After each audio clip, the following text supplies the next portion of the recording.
aunque ya había presentado al profesor Jesús González Barahona, simplemente deciros que es una de las personas que más sabe de esto de software libre en España, y como inauguración de las jornadas nos ha parecido que mejor que sea el propio Jesús el que nos cuente qué es esto del software libre, qué hay detrás de todo este movimiento, y desmonte un poco los mitos que hay detrás de todo esto, y que un poco os introduzca cuál es la filosofía, el vocabulario, el modelo de negocio, en fin, pues qué es en definitiva el software libre. Cuando quieras. Bueno, muchas gracias. Como siempre se hace al principio de las presentaciones, pues se agradece el que uno lo inviten y estas cosas. En este caso tengo que agradecer que me hayan invitado, que me permitan estar aquí y que ya hayan dado la charla, porque los que habéis estado en la presentación ya habéis visto que, bueno, ya nos han explicado con bastante detalle y bastante bien desde mi punto de vista por qué el software libre es interesante, qué es el software libre, para qué sirve, cómo uno vive del software libre, cómo el software libre no es software gratuito, qué aplicaciones hay de software libre, qué aplicaciones no hay, etcétera, etcétera. Así que yo creo que podemos irnos a tomar unas cañas y dejar la cosa de la presentación para otro día. En serio, es muy agradable ver que cuando uno va a hablar de software libre a un lugar, la gente ya sabe mucho de software libre en ese sitio, al menos la gente que ha estado en la mesa. Por lo tanto, el agradecimiento en este caso, como os decía, es doble, triple o cuádruple. A la hora de plantearse entonces qué hablar en un entorno como este, donde me consta que muchos de vosotros ya habéis estado expuestos al software libre, otros lo han usado, pero quizás haya gente que no tiene tanta información sobre él, siempre cuesta un poco elegir de qué cosas concretamente hablar. Entonces yo me he traído unas cuantas preparadas y lo que me gustaría es que vosotros también me ayudéis tranquilamente por la vía de decirme, oye, háblame de tal cosa que no estás hablando y me resulta interesante, o al revés, no hables mucho de eso, que ya más o menos todos sabemos de eso. Entonces, cuando queráis, paradme, hacerme alguna pregunta, hacerme algún comentario, o simplemente decir, pasa otra cosa, que de eso ya estamos aburridos. Tened en cuenta que yo tiendo a hablar mucho y rápido, y además cada vez más rápido. Si no me paráis, en un momento dado ya no me entiende nadie. Entonces, aunque solamente sea por sanidad mental vuestra, cuando queréis decir, para un poco, y para disimular me hacéis una pregunta o lo que queráis. También, por otro lado, como la charla esta ya la he dado muy parecida varias veces, trato también de cambiar algunas cosas, y hoy a vosotros os ha tocado ser un poco conejillos de indias de esto que veis ahí, que es una forma de presentaciones un poquito diferente a las habituales. Se está poniendo muy de moda ahora en Internet, hay muchas presentaciones con este jaleo. Veréis que simplemente tienes todo un lienzo donde están parte de las transparencias, luego voy a usar unas transparencias más normales, y vamos a ir pasando de una a otra. Bueno, permite varias cosas, no me voy a detener ahora, pero solamente que sepáis que está prácticamente beta para mí, está basado en HTML5 con unas bibliotecas que te encuentras en la red y demás, entonces no sé si va a funcionar. Si no funciona, pues me disculpáis, paso la versión PDF y ya está. Vamos a empezar entonces por el principio.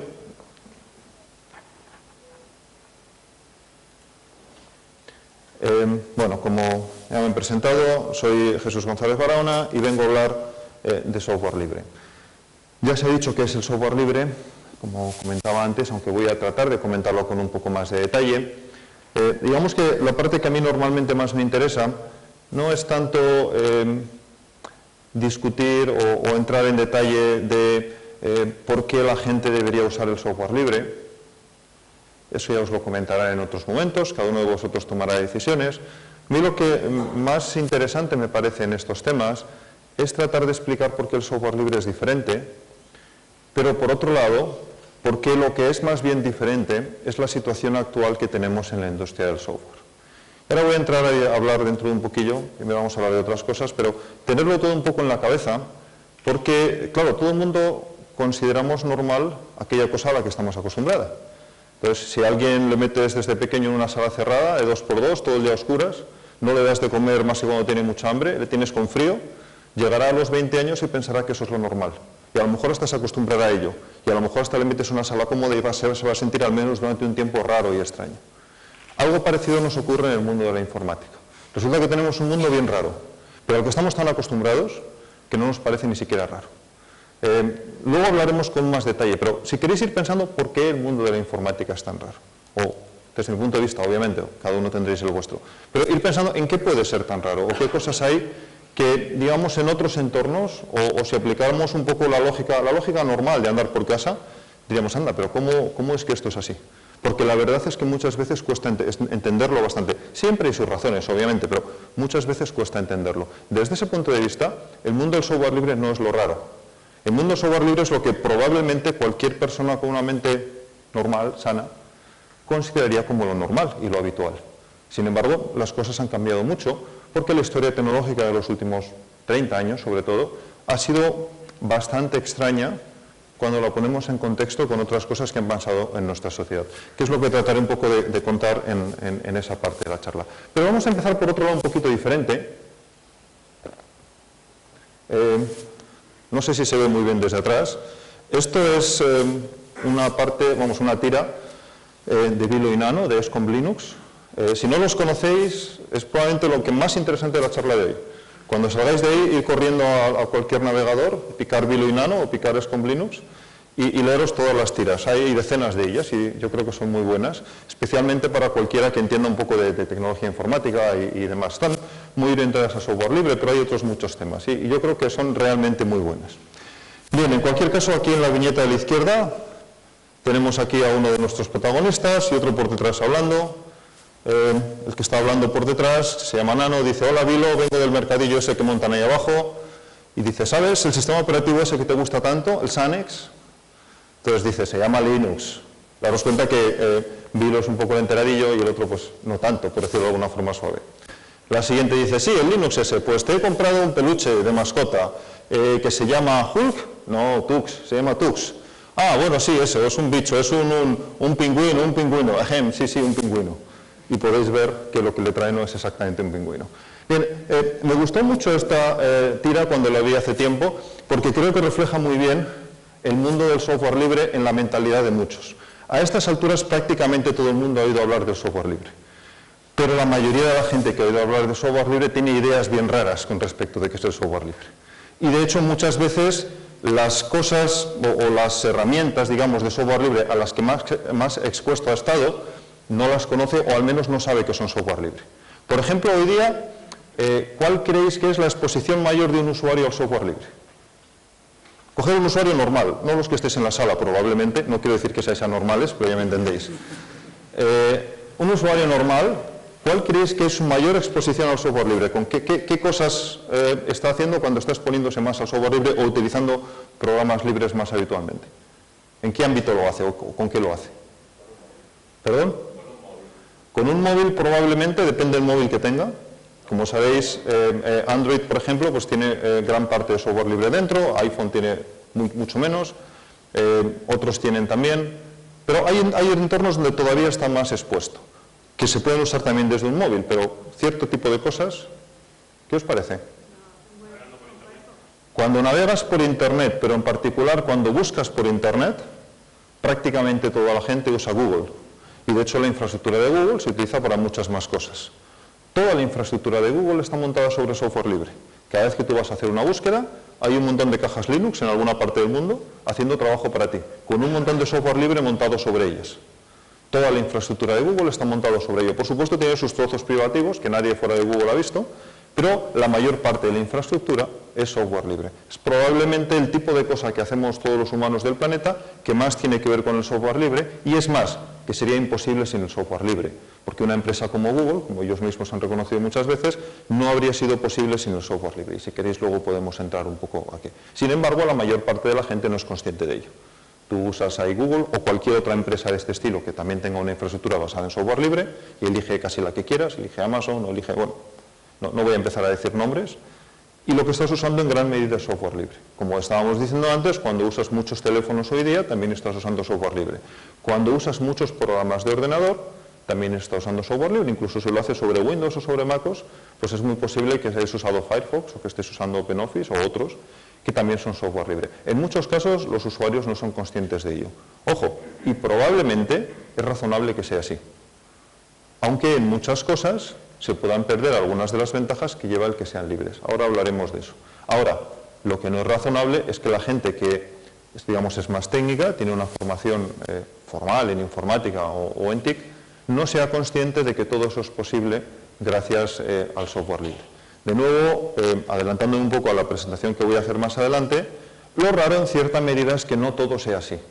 O sea, lo raro es que haya empresas que tienen infraestructura no basada en software libre, o lo raro es que haya teléfonos que no tienen software libre, o lo raro es que haya ordenadores de sobremesa que no funcionen fundamentalmente con software libre, desde mi punto de vista, obviamente. Y luego trataré de explicar un poco por qué. Pero en cualquier caso, como os decía, recordad un poco esto. El software libre empieza a ser conocido, la gente ha oído hablar de él, pero todavía confundimos cerdos con pingüinos, porque las cosas no están tan claras como probablemente debería. Ahora viene un pequeño test. ¿Qué aplicación creéis que es esta? O más bien, ¿quién cree que sabe qué aplicación es esta? Esta es muy fácil. ¿Puede levantar la mano quien crea que sepa qué es sin decir nada? Lo de sin decir nada llego tarde a decirlo, lo siento. OpenOffice. Vale, ahora va siendo fácil, pero vamos a encontrar alguna que es más difícil. En cualquier caso, muchas gracias. ¿Esta otra? Hay dos montadas encima de ella, me refiero a la que está delante. ¿Alguien de los que ha levantado la mano? ¿Puedes decir qué es? Eclipse. Bueno, entre otras cosas lo pone por ahí, entonces es fácil. Eclipse es un sistema de desarrollo, yo diría que uno de los más completos, si no el más completo que hay hoy, originalmente desarrollado por IBM, pero software libre que de hecho se desarrolla en una comunidad con muchos contribuyentes. Bueno, perdón, este es el tipo de fallos que los comentaba antes, ¿os acordáis cuando os decía que esto era beta? ¿Esto qué es?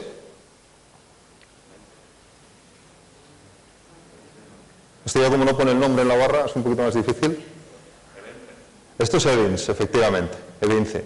Evince es un visor de transparencias, perdón, un visor de PDFs, que es el que voy a usar después para la parte de las transparencias que están en PDF. Es parte de un proyecto que se llama Genome, y donde también mucha gente está contribuyendo a él y demás, y obviamente también es software libre. ¿Este otro?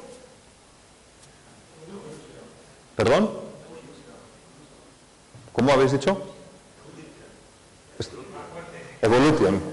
Eso es, así, con ganas. Efectivamente, Evolution es un programa lector de correo electrónico. A los que no lo conozcáis seguramente os suena a otros programas de correo electrónico, porque aquí yo creo que todo está inventado desde hace años y todos son parecidos. Este es libre, es también parte de Genome. Hay muchas más aplicaciones Genome que otras porque yo uso, en mi escritorio es lo que uso normalmente. En cualquier caso, pues es otro programa desarrollado por mezclas de empresas y voluntarios. Este seguro que lo conocéis menos. Los que seáis viejos quizás os acordáis de un juego que se llamaba Civilization, de los años 90. Pues esto es la versión libre que se llama FreeFib. Muy bueno, desde mi punto de vista. Si alguna vez os han gustado los juegos de estrategia, entrar, entre otras cosas puedes configurar muchas cosas. Para los que le gusten las 3D y no sé qué, hay versiones mejores que esta. Esta es la versión un poco más, digamos, pachanguilla, pero para la parte de estrategia te basta. En cualquier caso, la parte interesante es, hubo unos señores que les pareció que les gustaba Civilization y dijeron, ¿por qué no lo hacemos desde cero? E hicieron su propio juego desde cero. Básicamente, originalmente tenían las mismas reglas, después ha ido evolucionando y hoy día yo creo que es bastante mejor que el juego original. En cualquier caso, es un programa hecho fundamentalmente por voluntarios que han trabajado hasta hacer, yo creo que a la gente le gusten los programas de estrategia, los juegos de estrategia, que sé que somos pocos y raros, pero a los que les gusten, pues es una muestra de cómo si te pones, con no demasiado esfuerzo, pues consigues cosas realmente interesantes. Por supuesto, también es libre. ¿Este otro? Efectivamente, hay por aquí buenos conocers. Fspot es un programa de gestión de fotos. En realidad, pues sirve para mantener colecciones de fotos, para poder retocarlas, para subirlas a Flickr, este tipo de cosas normales. También es libre. Este está hecho fundamentalmente también por voluntarios, aunque también hay alguna colaboración de empresas. ¿Y este otro? Este es muy conocido. Este es GIMP, no es Photoshop, aunque a alguna gente le parezca. De hecho, es muy parecido a Photoshop en funcionalidad. Hay gente que dice que es mejor, otros dicen que es peor, pero en cualquier caso, para la mayor parte de las cosas que hacemos los mortales en tratamiento de imagen, pues es más que suficiente, desde luego mucho más sofisticado que lo que yo necesito. También es software libre. De hecho, esto es un proyecto un poco curioso porque comenzó porque dos personas, hace ya una pila de años, se les ocurrió cuánto difícil sería hacer un Photoshop. Y en lugar de charlarlo en el café y después irnos a otra cosa, como haríamos la mayoría, pues los señores se volvieron a su casa y se pusieron a escribir código. Y unos meses después tenían la primera versión de GIMP, que es el nombre del programa. Y se ha ido desarrollando y hoy día pues también tiene una comunidad bastante amplio. ¿Este otro programa qué es? Este es Inkscape, es un programa de diseño vectorial muy parecido, yo ahí no conozco mucho el nombre de los programas privativos, pero muy conocido a los programas que se usan para hacer cartelería, para hacer diseño, y también un programa bastante completo. Entre otras cosas exporta varios formatos vectoriales diferentes, y yo diría que está bastante en el estado del arte para lo que hacen ese tipo de programas. También es software libre. Este otro es un poquito más raro, pero tenéis la suerte de que lo tenéis en la ventana puesto el nombre, todos los que tengáis buena vista. Liffria es un agregador de RSS. Probablemente muchos leéis RSS porque lees blogs, lees periódicos, lees cosas que tienen RSS. Todos sabéis lo rollo que es ir a un sitio web, luego a otro, luego a otro, luego a otro. Siempre está Twitter ahí o Idéntica que te ayudan. Pero una cosa muy buena es simplemente te apuntas aquí los canales RSS y luego los vas viendo como mejor te parece. Puedes filtrar, puedes ordenar, puedes dar importancia y los puedes ir leyendo cómodamente. Bueno, hay muchos cacharros de estos, algunos basados en web, otros basados en escritorio. Este es de escritorio y es también software libre. ¿Este otro? Este es Pidgin. ¿Qué es Pidgin? ¿El que ha dicho Pidgin o cualquier otro? Mensajería instantánea. Mensajería instantánea independiente de plataforma. Con esto puedes hablar con casi cualquier tipo de mensajería instantánea que se te ocurra. Desde las más privativas hasta las más libres. De forma que allá donde quieran tus amigos estar, en la red que hayan decidido estar, tú puedes normalmente hablar con ellos con bastante tranquilidad y lo que muchas veces les sorprende, con varios de ellos a la vez desde el mismo programa, aunque estén en redes distintas. Porque a lo mejor a uno le gusta... Stallman no lo quiera, pero quizás a alguno le guste la de Microsoft, a alguno otro le gusta la de Google, quizás a otro le gusta vete tú a saber qué, IRC, entonces puedes estar conectado con todos ellos a la vez de una sola herramienta. Es también muy buena, tiene ciertas peculiaridades P2P interesantes. Bueno, si a alguien le interesan programas de mensajería instantánea, probablemente le interese este. Este otro es más friki, pero alguno quizás lo vea, lo conozca. Es Wireshark. Es probablemente, y quizás podemos quitar probablemente, el mejor analizador de redes que hay hoy. Analiza casi cualquier tipo de protocolo que se te pueda ocurrir. Te vas a la página de Wireshark y tienes literalmente decenas de protocolos y puedes verlos con mucho nivel de detalle, puedes hacer, bueno, prácticamente cualquier cosa que quieras con él. Si nunca lo habéis usado, es muy fácil de usar.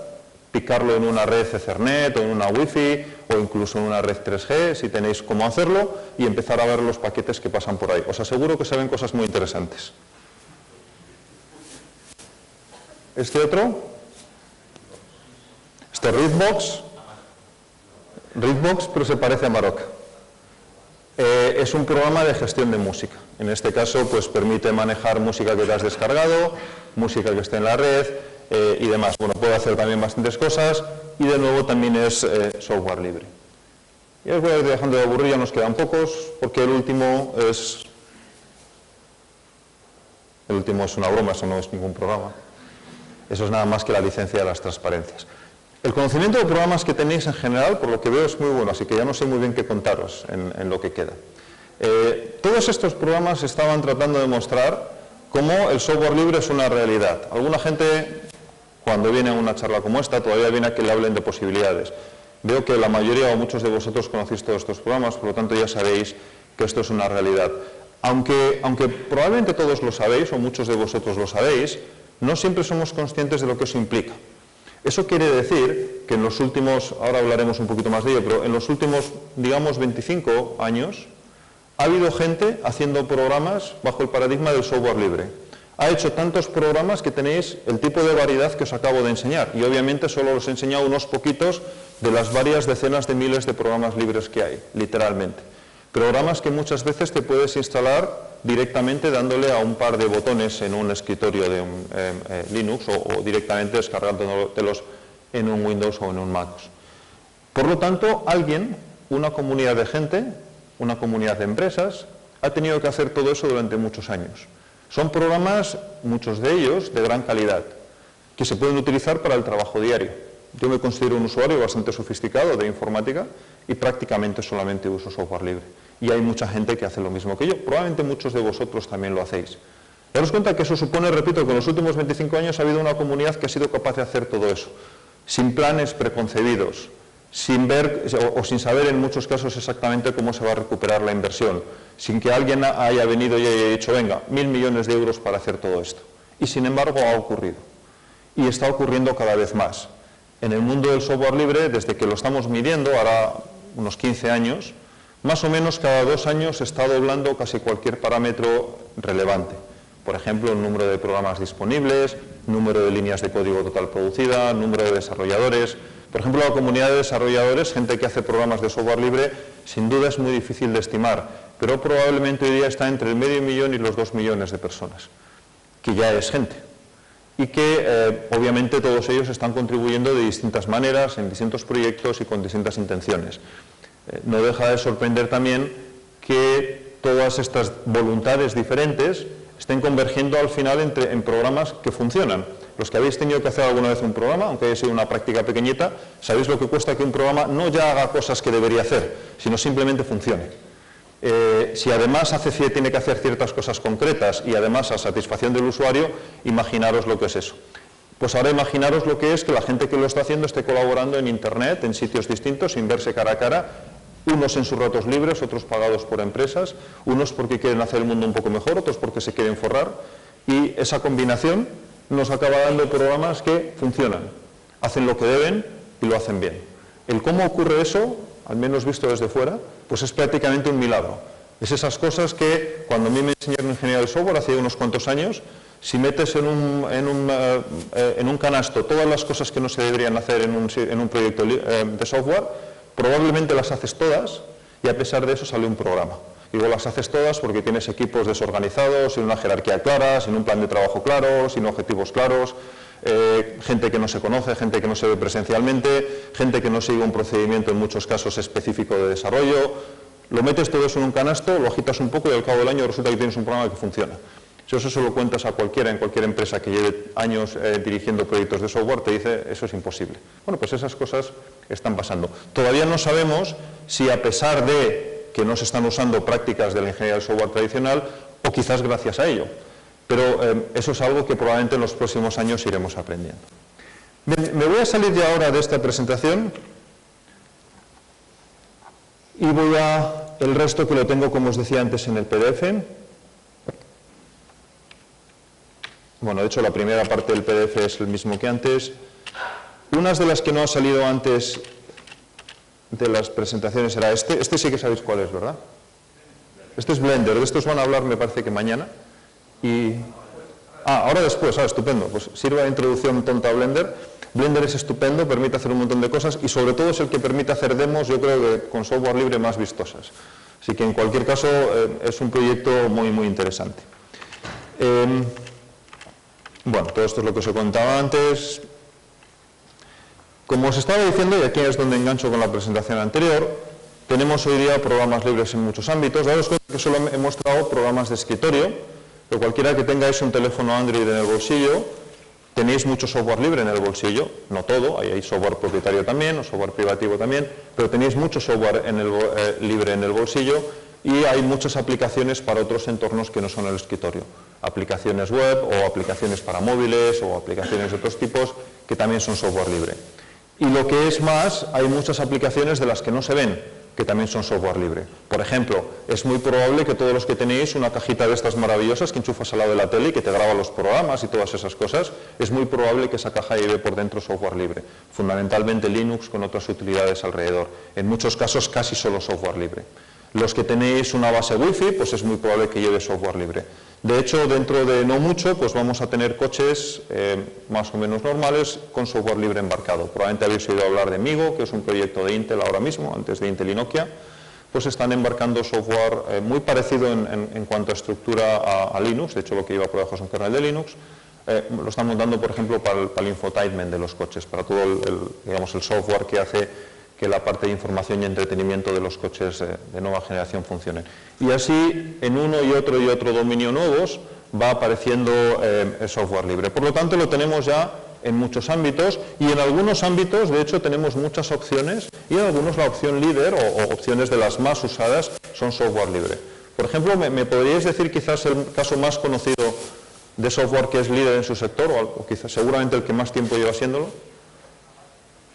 Apache, como alguien ha dicho por ahí tímidamente, me ha parecido bien, es uno de los casos más conocidos, porque desde que hay servidores web prácticamente, un poquito más tarde, pero desde el año me parece que 95, que es cuando empezó Apache, pues ha sido consistentemente líder de mercado y hoy tiene una cuota que depende cómo la midas, estará entre el 60 y el 80%. Y ojo, Apache está compitiendo con el segundo, ¿sabéis cuál es el segundo? Con el producto de Microsoft, que es, con diferencia hoy día, pues una de las empresas más competitivas del mundo del software. Y lo lleva compitiendo con él al menos 10 años. Y por ahora, pues las cuotas de mercado son las que son, las podéis consultar en la red. Hay otros casos, por ejemplo, en compiladores, quizás habéis usado GCC en prácticas alguna vez. GCC es hoy probablemente el compilador, o al menos uno de los mejores que hay, y con seguridad el que se ha portado a más plataformas y el que funciona sobre más plataformas diferentes. GCC es capaz de compilar para tostadoras. Casi cualquier cosa que se te ocurra, te encuentras una versión de GCC que compila. Lo de tostadoras es literal, podéis buscar un poquito más de información en la red si queréis. Hay muchos niveles de funcionalidad y usabilidad diferentes, por supuesto no todo el software libre es bueno. Tened en cuenta que cualquiera de vosotros o de nosotros podemos hacer un programa libre esta noche y claro, eso no necesariamente quiere decir que el programa libre vaya a ser bueno. Pero muchos programas son muy buenos y otros muchos pues a lo mejor no son tan buenos, pero tienen una calidad más que aceptable para los usuarios. Son muy fáciles de probar. Todos seguramente ya habéis probado software libre, pero hoy día le puedes dar software libre a cualquiera. Le montas una distribución en un stick USB y le dices arranca tu ordenador con esto y de repente le estás dando 1000 o 2000 aplicaciones y la posibilidad de instalar otras 10.000 o 20.000 más para que juegue con ellas. Puedes bajarte e instalar sobre el sistema operativo que tengas. Puedes hasta montar máquinas virtuales para el que quiera hacer un poco más sobre Windows o sobre MacOS y montar encima un Linux completo. O casi cualquier cosa que quieras. Hace unos años no era tan fácil probar software libre, pero hoy es muy fácil en entornos de escritorio, por supuesto en entornos de servidor y cada vez también más en móviles. Por ejemplo, quien tenga un teléfono Android y esté preocupado porque no todo es libre, pues puede bajarse de la red la distribución Cyanogen, que es básicamente Android libre. Y puede descargársela, montarla en su móvil y luego montar si quiere solo aplicaciones libres sobre ella. Y funciona en muchos móviles diseñados para Android y irá funcionando en más.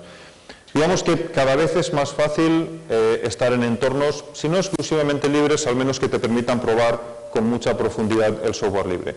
Y el último punto es muy importante, la evolución de este mundo es muy rápida. A veces nos cuesta darnos cuenta, pero por ejemplo hoy día en Europa y muy probablemente a lo largo de este año en el resto del mundo, el navegador más usado de Internet está siendo ya Firefox. ¿Cuántos años creéis que tiene Firefox? ¿Qué os parece? ¿Que estaba ya hace 10 años? ¿Que estaba ya hace 5 años? ¿Que estaba ya el año pasado?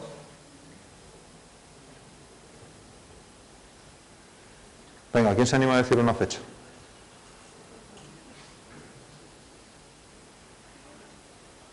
Bueno, aprovecho para beber agua.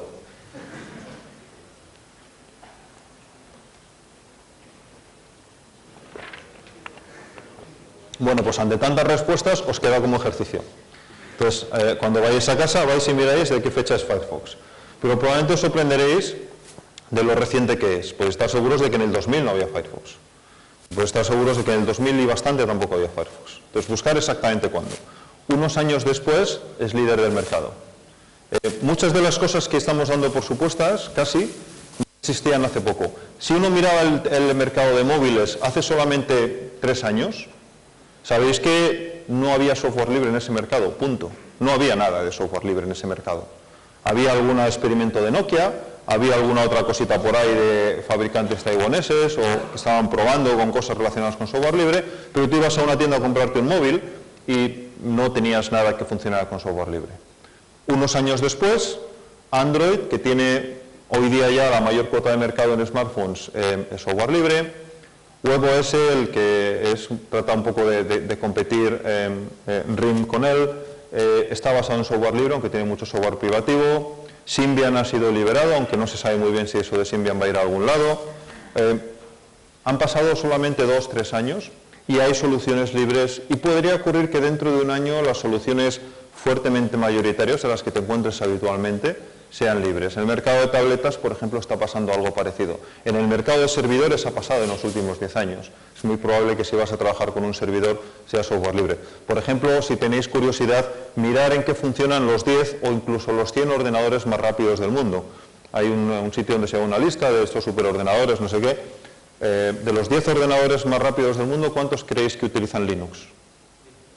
Los 10. Entonces, daros cuenta de que hay mercados donde simplemente todo el mundo está usando software libre y, ojo, esos ordenadores no usan software libre por motivos filosóficos. Lo que quieren es tener el ordenador más rápido del mundo y utilizarlo de forma más eficiente posible. Lo utilizan porque creen que es la mejor solución técnica.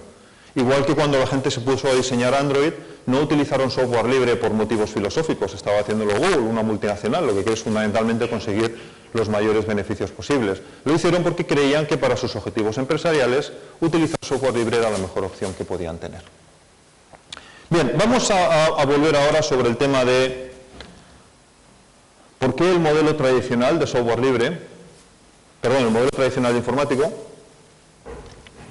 en mi opinión, es tan raro. No sé si habéis pensado algo sobre ello. Ahí tenéis algunos motivos, pero ¿cuáles de ellos os parecen más importantes? O sea, ¿qué cosa es la que, en vuestra opinión o en la opinión de quien quiera hablar, es más rara, desde la óptica del software libre, del mercado de la informática? ¿Qué cosa hay que cuando la piensas dices, pero ¿cómo me he podido tragar con esto? ¿Qué os parece? A ver si esto solo me parece raro a mí. Podría ser.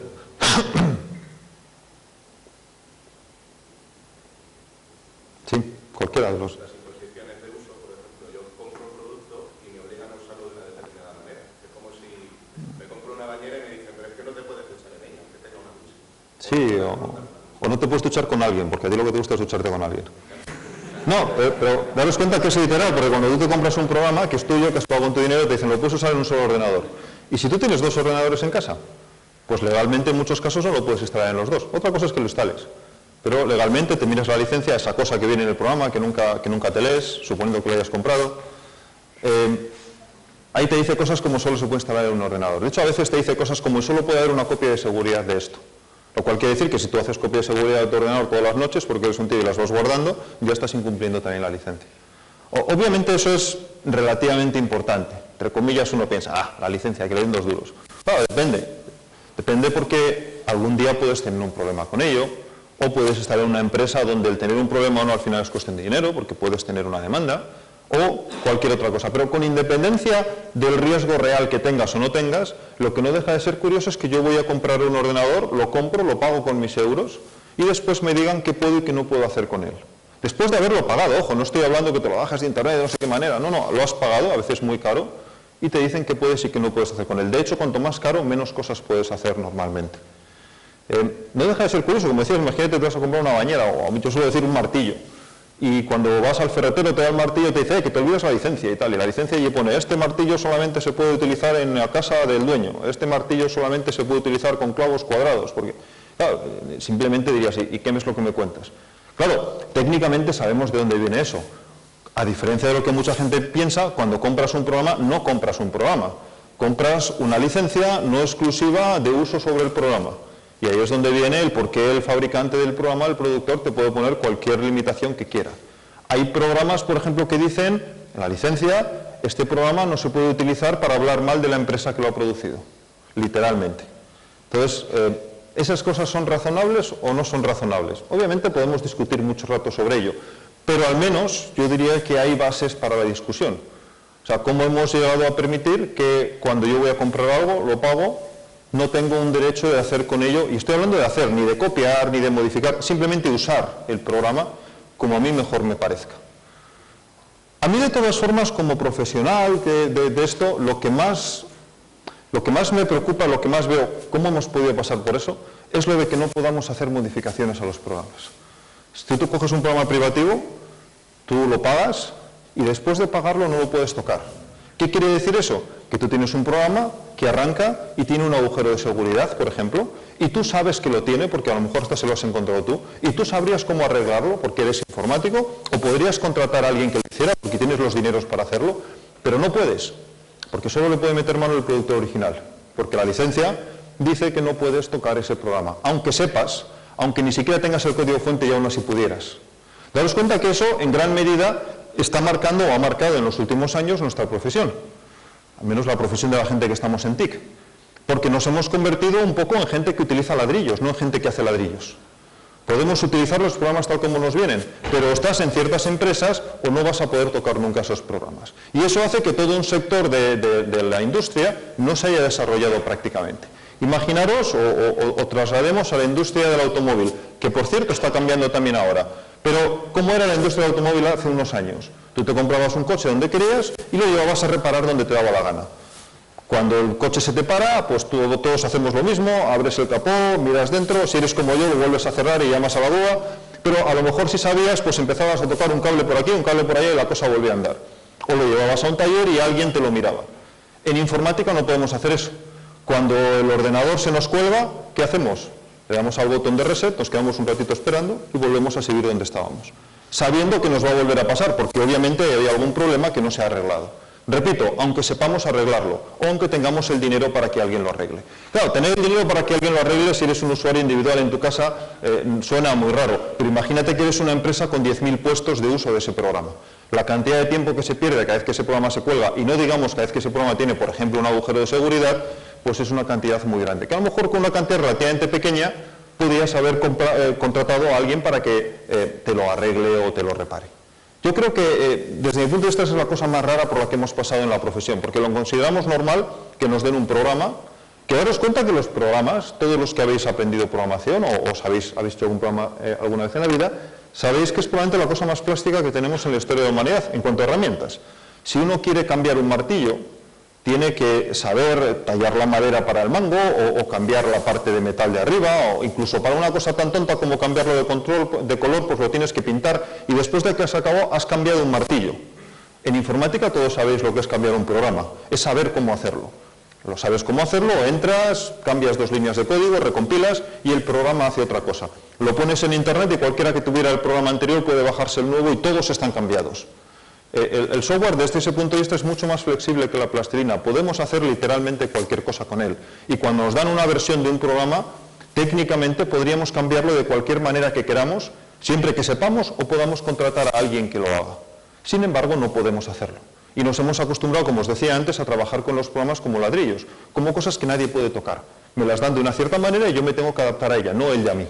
Siendo que, repito, la tecnología que hay por debajo es lo más flexible que hemos tenido nunca.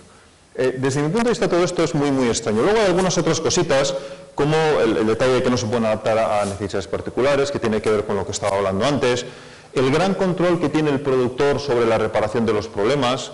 De hecho, el control es tan grande que vosotros sois la mayoría muy jóvenes para recordarlo, pero yo recuerdo un momento que había un programa que se llamaba, llamémoslo XX95, y de repente sacaron una versión que se llama XX98. Y yo todavía recuerdo de la publicidad que decía XX98, mejor que X95 y sin 3.000 errores. Y uno dice, ¿cómo? ¿Que han corregido 3.000 errores de uno a otro? O sea, que el anterior tenía 3.000 errores y lo estaban vendiendo, y ahora quieren venderte uno nuevo diciendo que el anterior tenía 3.000 errores. Imagínate que estuvieran vendiendo un coche. Imagínate que la publicidad fuera, modelo no sé qué de coche, hemos corregido los 3.000 del anterior modelo. Entonces, joder, todos los que tuvieran el coche anterior, e incluso los del nuevo, dirían, ¿cómo? ¿Que una empresa está vendiendo coches con 3.000 errores y luego quiere vender otro? No, simplemente no funcionaría. En la industria del software el control que tiene el fabricante es tan grande que no puedes evitarlo. Fijaros, es tan grande que en algunos momentos algunas grandes empresas de este estilo, como la XX que mencionaba antes, han amenazado con no vender su programa en Europa y ha sido una amenaza creíble. Cuando ha habido estas cuestiones en Europa que se ha investigado, por ejemplo a Microsoft, como sabéis, por técnicas de monopolio, no sé qué, ha habido momentos donde ha habido discusiones del estilo de a lo mejor a Microsoft no le conviene vender Windows en Europa. Y daros cuenta de lo que eso supondría para nuestra economía. Daros cuenta del control que hay. Imaginaos que mañana por la mañana no se puede vender Windows en Europa legalmente. Eso sería un problema muy serio para todos los europeos, para nuestra economía. Y lo es en gran medida porque hoy por hoy al menos Windows lo necesitamos, tiene una sola fuente y si no te lo venden porque no te lo quieren vender, daros cuenta cómo serían las cosas. Se dejarían de vender ordenadores, algunos se dejarían de usar, al menos hasta que nos pudiéramos, digamos, rehacer, nos iba a llevar una serie de tiempo. Daros cuenta lo que marca eso sobre la posición de control de una empresa. Y ojo, Microsoft es un ejemplo, pero podéis elegir casi cualquier nicho de informática y tenéis una empresa, como mucho dos, que lo controlan. Lo controlan hasta estos puntos tan grandes donde todo el mundo sabe que tienen posición de monopolio, pero donde no se hace de forma efectiva nada. Daros cuenta que en Europa y en Estados Unidos, en otros sectores, telecomunicaciones, energía, electricidad, se han deshecho empresas enormes solamente para que haya competencia. Pero en informática, por otros motivos en los que ahora no voy a entrar porque no tenemos tiempo, en realidad no se ha hecho, lo que nos lleva a que hay un control muy grande de empresas sobre lo que podemos y no podemos hacer al final las personas, porque obviamente si tú trabajas en proceso de texto, si todo el mundo usa Word, tú puedes hacer lo que hace Word, a efectos prácticos. En cuanto hagas algo que no puede hacer Word, ya no vas a poder intercambiar el programa o el fichero prácticamente con nadie, por ejemplo. Bueno, yo creo que de todas formas todo lo que os he comentado es lo que más me preocupa, pero al final hay dos cosas que un poco lo resumen todo. Una de ellas es copiar los programas es malo, y luego se ha extendido a copiar información, y sabéis todo lo que ocurre en otros ámbitos que no son el software, la música, las películas, no sé qué, y solo el productor, solo el que hizo un programa, debe tener derecho a mejorarlo. Esas son las dos líneas, digamos, fundamentales, o los dos aspectos fundamentales en los que se basa la industria del software tradicional, tal como la hemos conocido hasta hace unos años. Las dos son muy razonables desde muchos puntos de vista. Por ejemplo, la primera, la de copiar información es malo, permite el modelo de negocio basado en venta de licencias. Claro, si todo el mundo puede copiar mi programa, yo no voy a vender licencias, venderé una, pero enseguida se empezará a copiar por internet y yo ya no vendo ninguna licencia más. Por lo tanto, eso posibilita ese modelo de negocio que, ojo, nos ha dado muchos programas muy interesantes y ha permitido un desarrollo muy grande de la industria de informática. Y el segundo también tiene su parte buena. Su parte buena es, de alguna manera, el productor se responsabiliza de ello. Al fin y al cabo, el productor ha invertido mucho en ese programa, tiene cierto derecho también a recuperar esa inversión, quizás por la vía de asegurarse de que nuevas versiones del programa me las va a vender él. Repito, las dos, históricamente, están muy justificadas, han producido muchos beneficios, no solo a las empresas que los han llevado, sino también a la sociedad. Pero ahora pensemos por un momento, ¿qué pasaría si yo puedo hacer programas igual de buenos, en cantidades similares e igual de adaptados a las necesidades de los usuarios, sin esas dos cosas? ¿Sería posible un modelo de industria del software donde yo dejo que cualquiera copie, porque no considero que copiar información es malo, es más, considero que es bueno, que es positivo? Y segundo, donde cualquiera puede mejorar un programa si sabe y si quiere hacerlo, y a pesar de todo tener un modelo viable de industria del software, viable en el sentido que estaba diciendo, que tengamos programas, los programas que necesitamos, en la cantidad que los necesitamos, con la calidad que los necesitamos y adaptados a nuestras necesidades. Justamente eso es lo que propone el software libre.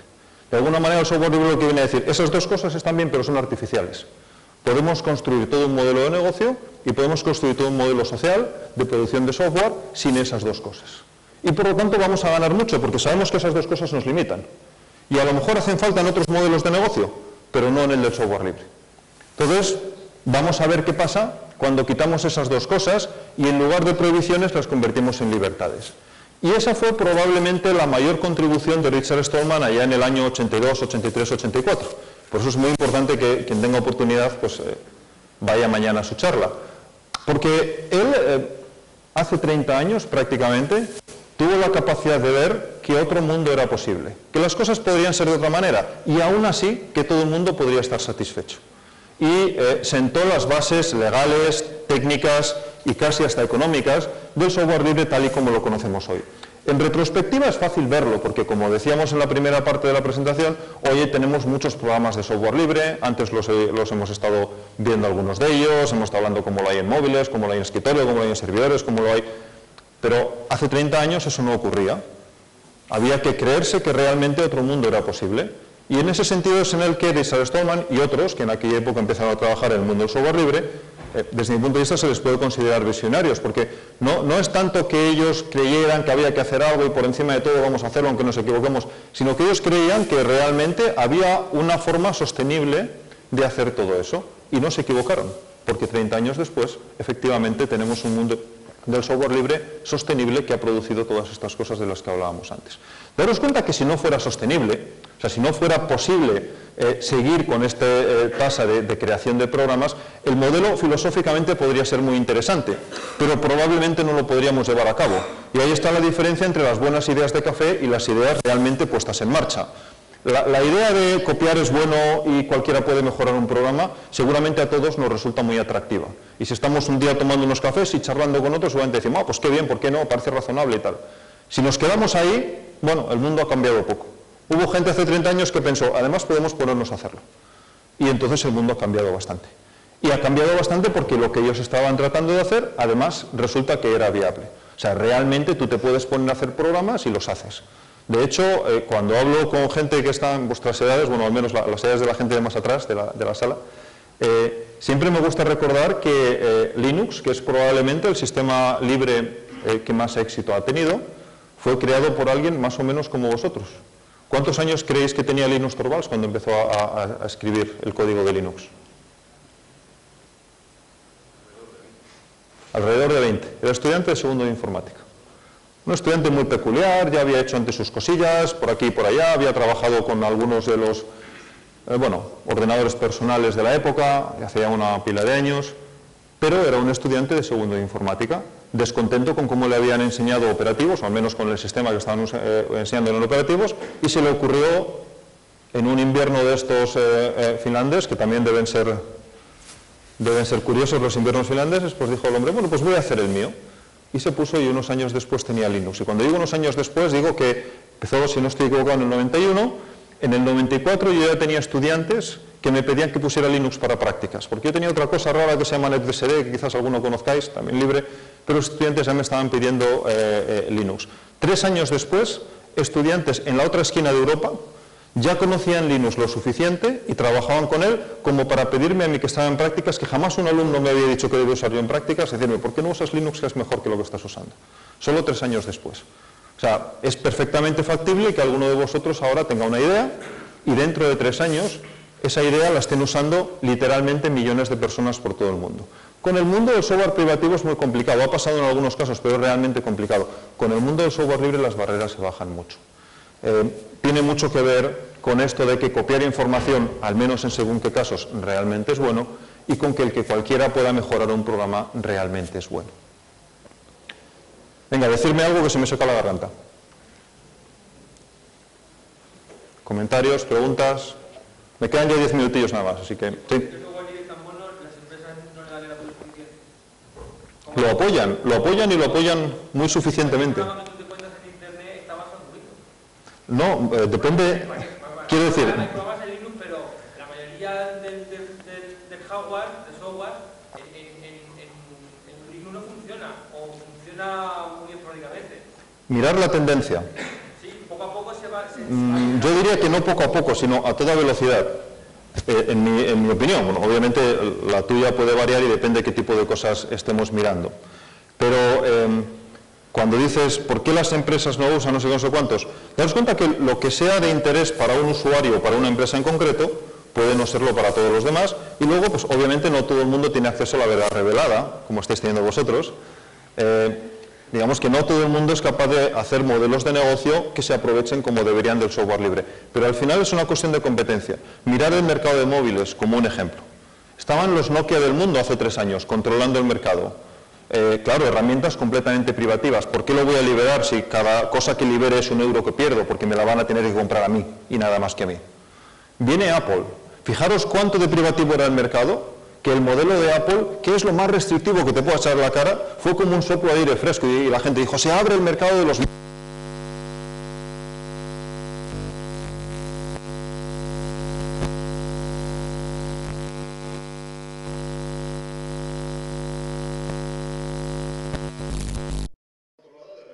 de aire fresco en el mercado de los móviles. Solo un año después empezó Android. Y Android ha desplazado en gran medida a lo que quedaba del software privativo anterior, digamos, a los Nokia del mundo, y está ahora superando ya a Apple.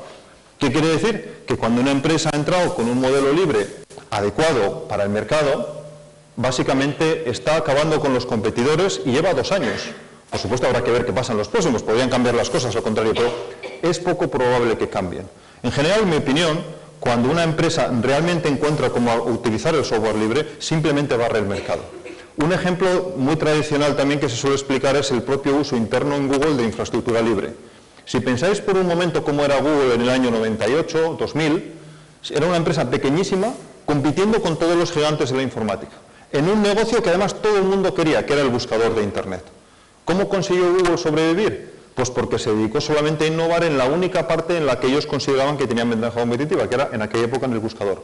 Todo lo demás era software libre, toda la infraestructura. Y te das cuenta que la infraestructura para que eso funcione es enorme, son granjas y granjas de ordenadores montados para funcionar en algunos de los sistemas más complejos que hemos construido nunca en la historia de la informática, con literalmente decenas, en algunos casos centenas de miles de ordenadores funcionando de forma coordinada. Y todo ello montado con software libre. Imaginaros la ingeniería o la cantidad de euros para haber licenciado todas esas tecnologías si no hubieran sido software libre.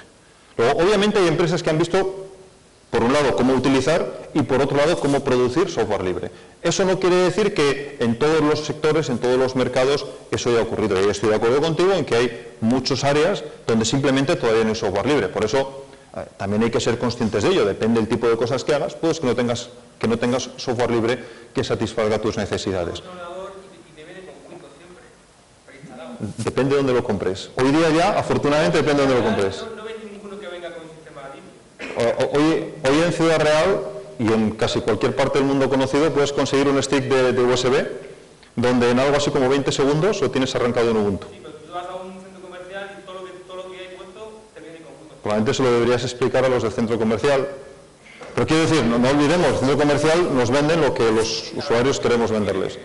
Pero, por ejemplo, eso mismo lo podías decir hace 2 años del mercado de móviles. Hoy día ya no. Hoy día el mercado de móviles está cambiando. Hace 2 años podías decir lo mismo del mercado de tabletas o lo que hubiera en ese mercado, que casi no existía. Hoy día no. Puedes conseguir tabletas montadas casi solo con software libre o solo con software libre. Pero estoy de acuerdo contigo. O sea, daros cuenta que todo esto no son más que cosas que están pasando y que, de hecho, veremos qué pasa en los próximos años. Desde mi punto de vista, la tendencia hasta ahora es bien clara. Y cada vez el ámbito del software libre es mayor. Pero el mercado de la informática también es muy grande y obviamente se está desarrollando por muchos lados. Antes os he comentado cómo Android, pero si miráis el iPhone también ha entrado en el mismo mercado, hace 4 años tampoco existía y se ha llevado por delante pues la mayor parte de los competidores, ha sido él antes que Android incluso. Lo cual también hay que reconocer que estamos en un mercado que cambia muy muy rápido. Simplemente lo que aquí se propone en el mundo del software libre es algo bastante diferente de viene una tecnología nueva, como ocurrió en el caso del iPhone. Lo que aquí se propone es, estamos cambiando el modelo de negocio.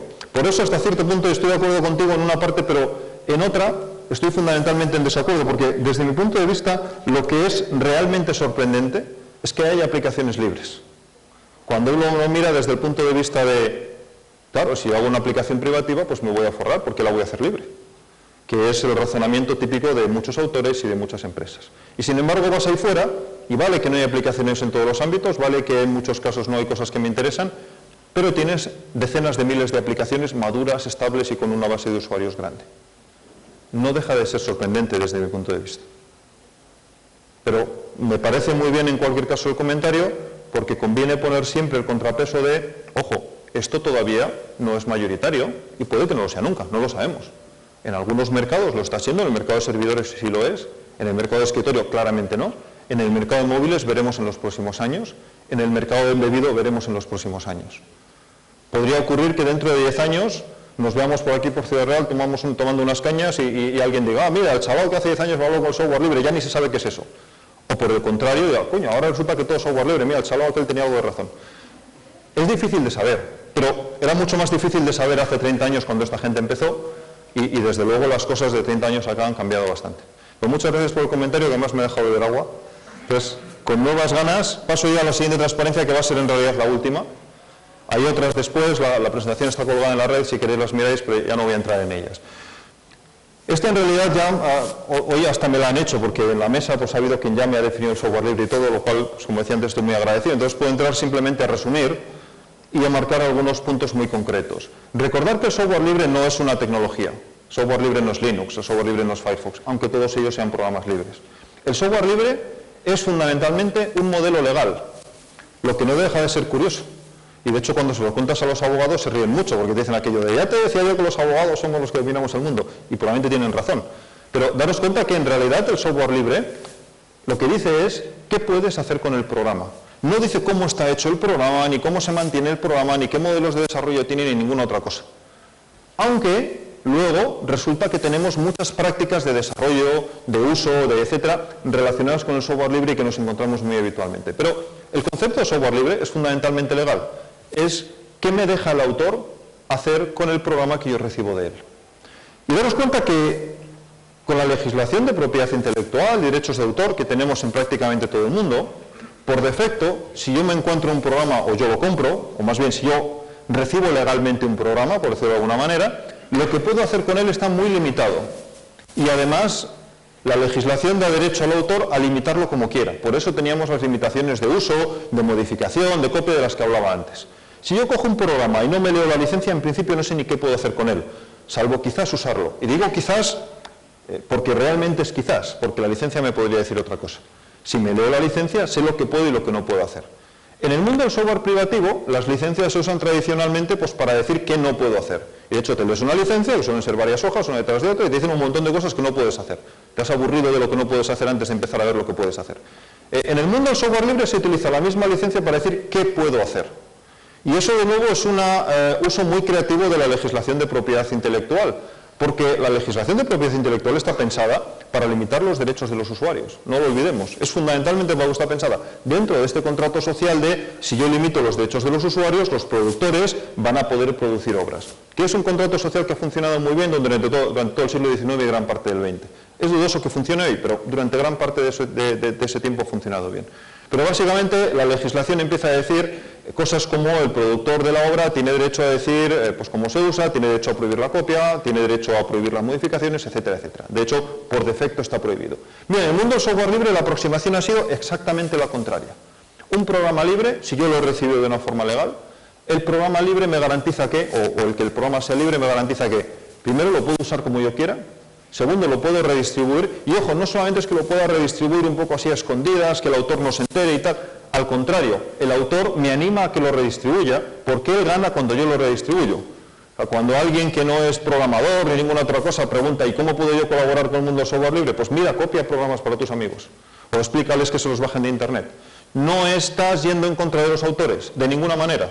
Puede que el autor gane o no gane dinero con ello, pero lo que seguro es que no lo va a perder y como mínimo está consiguiendo un poquito más de fama, más gente que usa sus programas. Algún día puede que se lo rentabilice, porque daros cuenta que el autor ya ha renunciado a cobrarte por licencia, por lo tanto ya no tiene nada que perder. Cada vez que estás copiándolo un poquito, pues hay más gente que está interesada y quizás algún día el autor recupere algo por ello. Pero en cualquier caso lo puedes redistribuir y el autor te anima a que lo hagas. Y después lo puedes modificar, si sabes hacerlo, o contratar a alguien para que lo haga.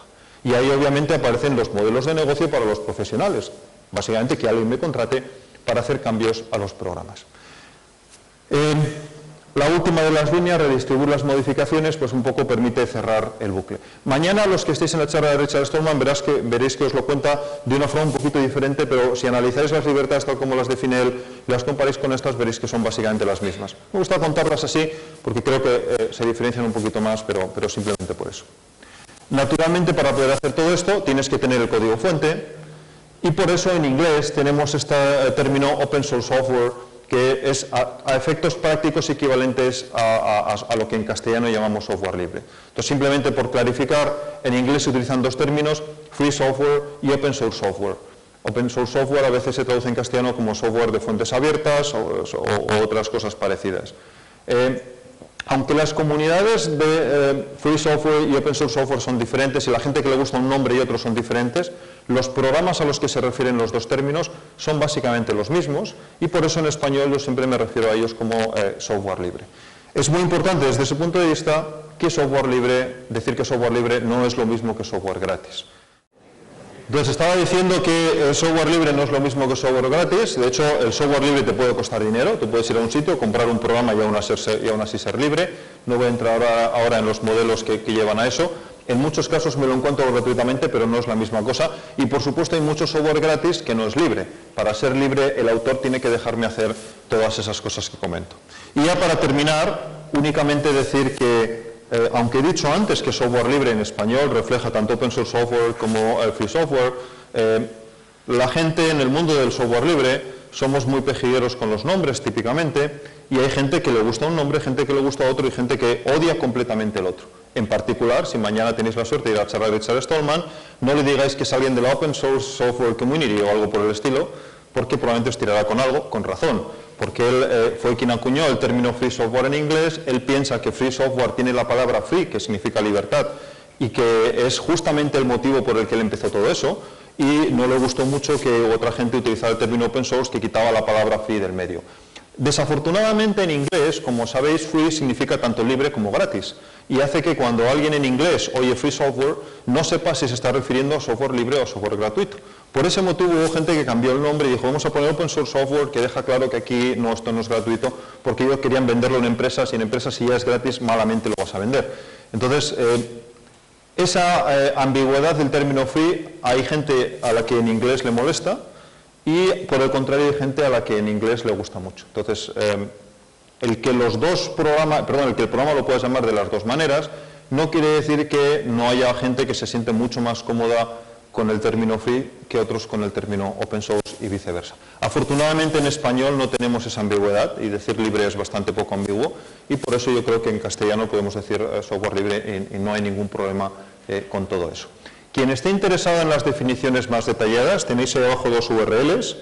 De hecho, la de arriba es la de Free Software tradicional de Richard Stallman y la Free Software Foundation, y la de abajo es la de Open Source Software. Aunque las dos definiciones son diferentes en su texto, si las entendéis veréis que son prácticamente equivalentes. De hecho, si alguien tiene ganas, que busque algún programa que cumpla una definición y no la otra. Los hay, pero os va a costar un rato encontrarlos. Entonces, para el 99% básicamente os va a dar igual. De hecho, para la mayor parte de las conversaciones que vais a tener en vuestra vida os va a dar igual. Y os dije que esta era la última transparencia, pero os engañé. Solamente decir que hay tanto motivos éticos como prácticos que llevan a esto. No voy a entrar en detalle, pero hay gente que está en esto por motivos éticos, simplemente porque cree que el mundo es mejor con el software libre, por decirlo de alguna manera. Richard Stallman está entre ellos.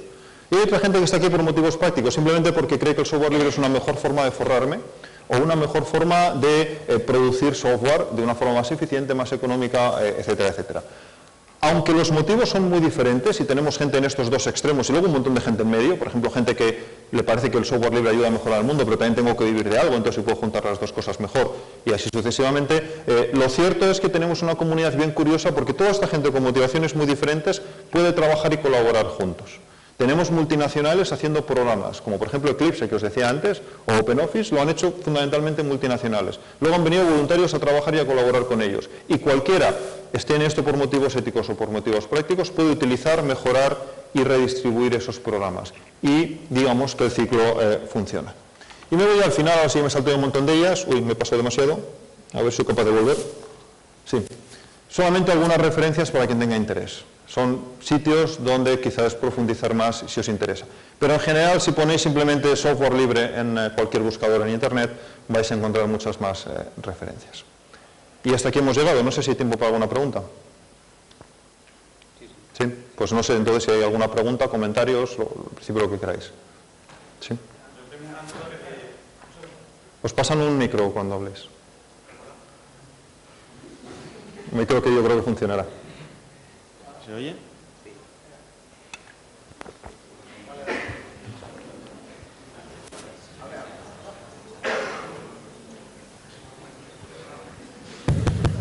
¿Hola? Vale.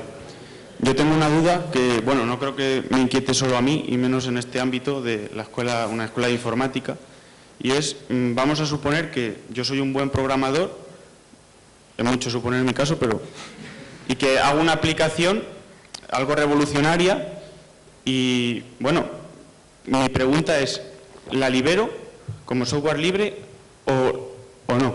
Porque si yo quiero ganar dinero con ello, y tradicionalmente lo que se dice, la forma de ganar dinero con el software libre es mediante soporte, si de alguna manera esa aplicación no requiere mucho soporte o no tienes que hacerle prácticamente ninguna modificación, ¿cómo puedes sacar dinero con ella? Esa es mi pregunta. Muy bien.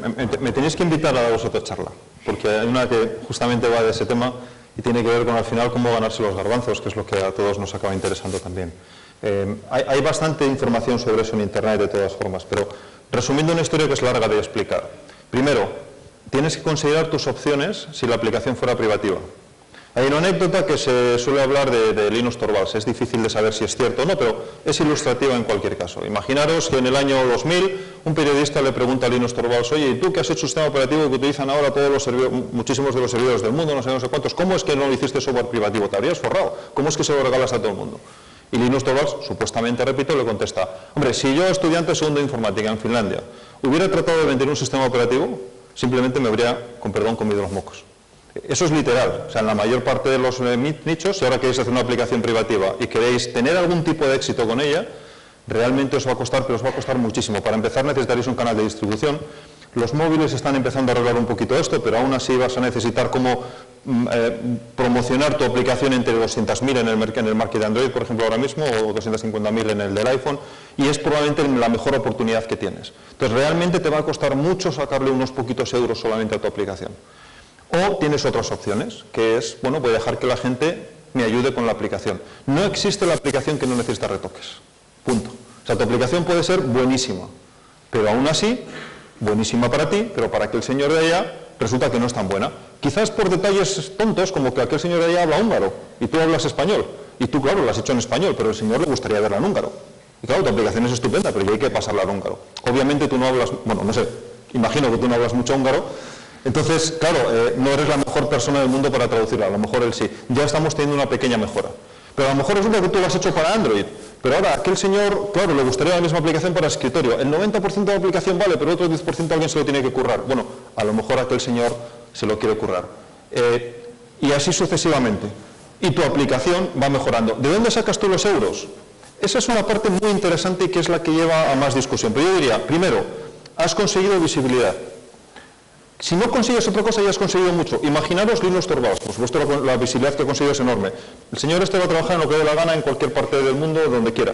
Simplemente porque un momento dado empezó a hacer Linux y trabajó con él. Imagínate que tú tienes la suerte de dar con la próxima aplicación libre que todo el mundo quiere. Olvídate, ya trabajas en lo que quieras, hasta en Ciudad Real probablemente. Daros cuenta que eso es simplemente una posibilidad. Recordar que la mayor parte de los profesionales de informática acabamos trabajando para alguien. Pero si tú te quieres establecer con tu empresa, lo que tienes que hacer es ver cómo rentabilizar la imagen de ser el productor de esa empresa. Puede que no consigas ingresos directamente de modificar esta aplicación, o puede que sí, depende de la aplicación, del mercado y de muchas otras cosas. Pero por lo pronto vas a conseguir una marca y una diferencia con cualquier otro competidor que tú tengas. Incluso si tú vendes chicles, ya tienes una diferencia, porque la gente te va a conocer gracias a la aplicación libre. Y normalmente lo primero que tienes que hacer es ver cómo convertir eso en euros, que es en sí mismo un arte y no hay una receta mágica, pero que mucha gente ha conseguido hacer. El primer caso muy conocido de alguien que lo hizo fue la empresa Red Hat, que probablemente conocéis. Red Hat durante muchos años ha regalado su distribución de Linux y daros cuenta que lo que hace Red Hat es algo que cualquiera de vosotros puede hacer. Es coger software libre que por la red y hacer una distribución de Linux. De hecho hay ahora como 400 distribuciones diferentes. Sin embargo, Red Hat lo hizo en un cierto momento, lo hizo de una cierta manera y consiguió convertirse en imagen de marca. Y Red Hat, de hecho, no está sacando la mayor parte de sus ingresos de vender la distribución, que ahora ni siquiera hacen ellos, lo hace un grupo de voluntarios, Fedora, probablemente lo conocéis, sino que tienen una marca, y tienen una marca que usan para su programa de certificación de profesionales, para su programa de certificación de empresas, para su programa de consultoría de empresas, y Red Hat pues está en bolsa y es una de las empresas más exitosas ahora del mundo software libre y tiene beneficios. No podemos convertir esto ahora en un ratito en un MBA. Pero créeme, las habilidades que te hacen falta son más de estilo MBA, o sea, más de cómo gestionar un negocio, que de software libre. El único ingreso al que renuncias es la licencia. Todos los demás ingresos que puede tener una industria de software, y son muchos y vienen por muchas fuentes distintas, los puedes conseguir. Desde donaciones en un extremo, que a veces funciona, el mercado de móviles, por ejemplo, parece que en algunos casos está funcionando, hasta en el otro extremo vender servicios que no tienen nada que ver con mi aplicación, vender chicles. Porque yo he encontrado que ahí la gente que hace mi aplicación le gusta comer chicles y yo le pongo un chicle con la marca de la aplicación y eso les encanta, yo qué sé. Vale. Pero lo dicho, me tienes que invitar a otra charla y yo vengo encantado. ¿Alguna pregunta más si tenemos tiempo o comentarios? He visto que regalaban camisetas con la charla, con la pregunta. Mira, gracias. ¿No hay cómo mencionar las camisetas?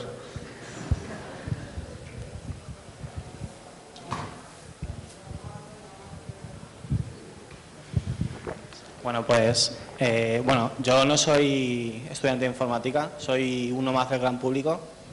Y mi pregunta es si se está trabajando o se está consiguiendo que el software libre sea cada vez más sencillo, más intuitivo para el gran público como yo, que no tenemos tanta experiencia en manejar ciertas cosas.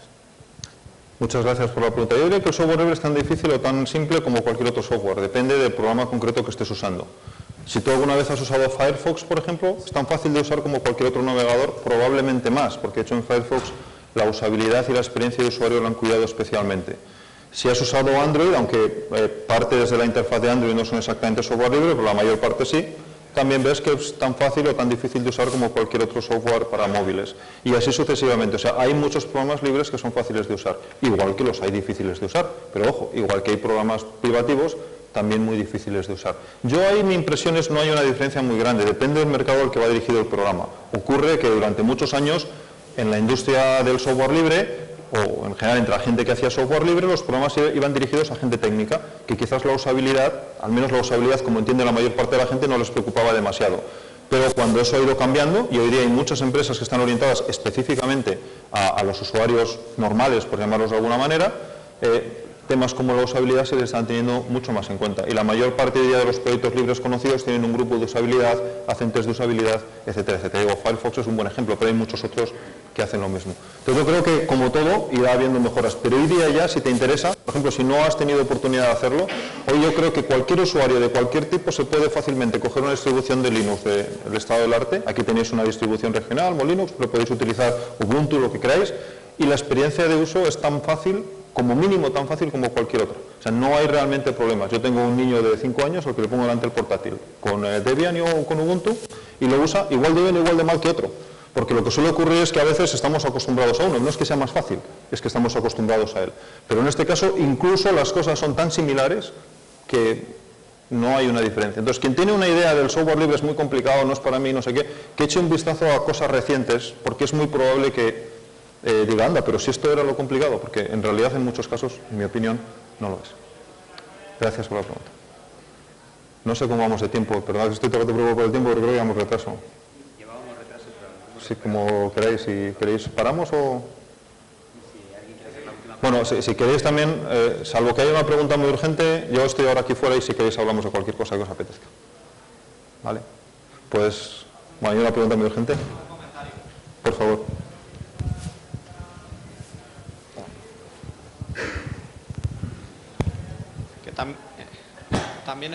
También hay grupos en internet que se juntan, hacen software entre 3 o 4, luego ese software en reuniones lo venden como tal, con formato físico, y luego en internet tienen una página y lo regalan directamente. O sea, tienen venta directamente y el programa lo tienen regalado. Y luego también ese mismo grupo ha ido a convenciones como, no sé, como lo del E3 en Madrid, que no sé cómo se llama la nueva. Pues me parece que el micro no está funcionando porque te oigo muy mal. Eso, que han ido los del Simo en lo nuevo, que es así como feria de videojuegos, lo han mezclado y han llamado a gente de esa que ha hecho programas, que los vende y los regala directamente de internet. O sea, como os decía antes, no todo el software regalado es software libre. Puede que te regalen el software, pero no cumpla con las 4 libertades de las que hablábamos antes. Aún así, sí que es cierto que hay no solamente grupos, sino empresas que tienen mecanismos de comercialización con independencia de que también te regalen el software. Entonces, uno que no es exactamente igual que el que has comentado, pero que se está convirtiendo en popular en plataformas de móviles, es, como sabéis, las plataformas de móviles tienen su mercado, el App Store o el Market de Android, y la gente te pone una versión gratis del software libre, y tú te puedes descargar gratuitamente y te dice, si quieres contribuir con el proyecto, cómprate la aplicación de pago, que es exactamente igual. Lo que sabes es que tú los 2 o 3 euros que te pueda costar, pues van para el proyecto. Y hay gente que la compra. Sorprendentemente en un mundo decimos, nadie compramos nada gratis, pues pudiendo tener la versión gratis, hay mucha gente, o un cierto número de gente, que compra la versión privativa simplemente porque quiere apoyar al proyecto. Y de hecho es un mecanismo que se está empezando a probar de micropagos, si lo pensáis, para sostener proyectos de software libre. Los casos que comentas no sé exactamente si son libres o no, pero podrían serlo perfectamente. O sea, perfectamente puede ocurrir que hay un grupo que deja su software libre gratis en Internet, pero además te lo venden físicamente porque eso da ciertas ventajas para el software, o simplemente hay gente que quiere apoyar al grupo comprando eso. De hecho, no sé si lo sigue haciendo, pero Richard Stallman durante muchos años traía CDs con el software de su proyecto de GNU que te vendía, algunos de ellos muy caros, y de hecho te los puede autografiar y todavía son más caros, y tú lo que estás pagando sabes que no es el software, sabes que estás pagando el apoyo al proyecto. Entonces, de alguna manera, si mañana alguien venís con un CD de GNU y le pedís que lo firme, le ponéis 50 euros encima, veréis como dice, pues muchas gracias por tu contribución. Y de hecho es una buena forma de reconocer también el trabajo de otra gente. Bueno, si os parece, esta era la última pregunta. Si tenéis cualquier otra cosa más ahora fuera, podemos continuar hablando. Muchas gracias a todos.